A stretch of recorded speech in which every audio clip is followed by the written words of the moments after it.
Hello বন্ধুরা, নমস্কার। আমি রান্নাঘর দীপালি। রান্নাঘর থেকে আপনারা সবাইকে নমস্কার। বড়োদেরকে প্রণাম, ছোটোদেরকে ভালোবাসা। আজ দেখাতে চলেছি কি দেখুন, পনিরের রেসিপি। পনির, পটল, আলু, ক্যাপসিকাম, মরিচ আর একটা টমেটো, তা দিয়ে আপনাদেরকে একটা রেসিপি রান্না করে দেখাবো। কড়াই তো আগে থেকে বসিয়ে রেখেছি, গরম হয়ে আসছে।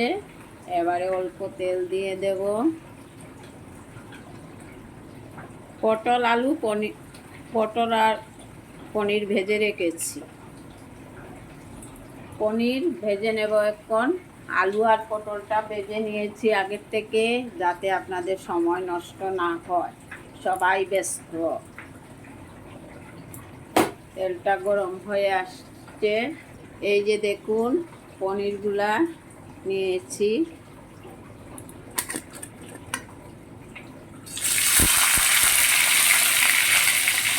স্বাদ মতো নুন, পরিমাণ মতো হলুদের গুঁড়া দিয়ে দেব।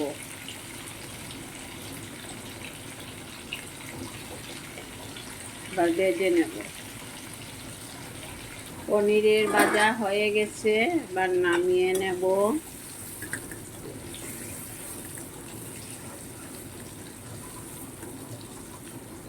তেল দিয়ে দিয়েছি পরিমাণ মতো, আর তেল অ্যাড করছি না। 2-1 গোটা তেজপাতা দিচ্ছি, কয়েক গোটা মেথি দিলাম। এখানে নিয়েছি শুকনো লঙ্কার গুঁড়া, জিরার গুঁড়া, হলুদের গুঁড়া। মশলাটা লাল হয়ে আসছে, মেথিটা, এবার মশলাটা দিয়ে দেব। খুব বৃষ্টি হচ্ছে ধর্মনগরে, কি করে স্কুলে যায় চিন্তা হচ্ছে। স্বাদ মতো নুন, আদা কুচি করে রেখেছি, এই যে দেখুন, তাও দিচ্ছি।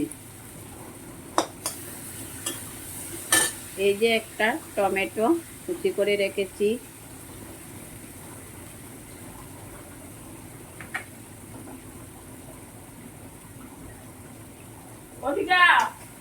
মোবাইল দিয়ে কিটা হয়ে গেছে।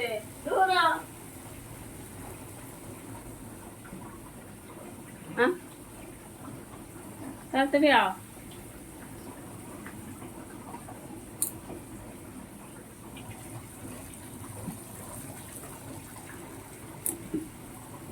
আদা কুচি করে রেখেছিলাম, তা দিচ্ছি। এখানে নিয়েছি ক্যাপসিকাম, মরিচ, এই যে দেখুন, একটা টমেটো। এবার স্বাদ মতো নুন দেব। নুনের পরিমাণটা কমই দিতে হবে।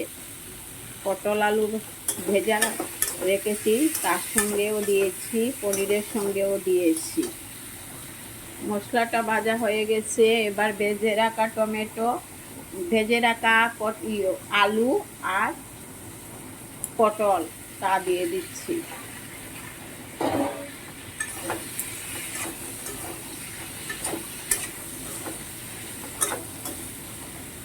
পটল আলু 2-1 দানা চিনি দিচ্ছি কালার আসার জন্য। পটল আলু ভেজে নিয়েছি, সাতলানো হয়ে গেছে। এবার ঝোল দিয়ে দেব।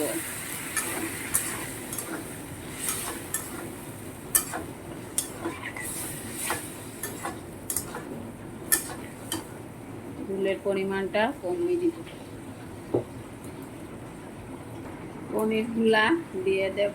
এই যে ভেজে রাখা পনির, গরম মশলা দিচ্ছি,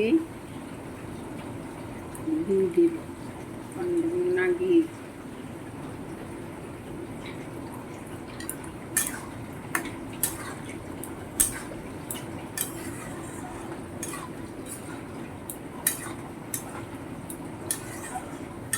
হয়ে আসছে আমার এই পটল পনির রেসিপিতে। যদি কেউ এসে থাকেন নতুন আমার বন্ধু, আমার চ্যানেলটাকে সাবস্ক্রাইব করে নেবেন। আর ফেসবুক দেখে থাকলে ফেসবুকটাকে ফলো করবেন। ইউটিউব দেখে থাকলে তো সাবস্ক্রাইব করবেনই। এটুকু আপনাদের কাছে আমার চাওয়া। হয়ে গেছে দেখুন, নামিয়ে নেব। কেমন লাগলো পটলের আলু আর পনিরের রেসিপিটা? ভালো লেগে থাকলে লাইক কমেন্ট করতে ভুলবেন না। আমার পাশে থাকুন, আমাকে উৎসাহিত করুন। ধন্যবাদ। আপনারাও ভালো থাকুন। আগামী দিন দেখা হবে নতুন আরও একটা রেসিপি নিয়ে।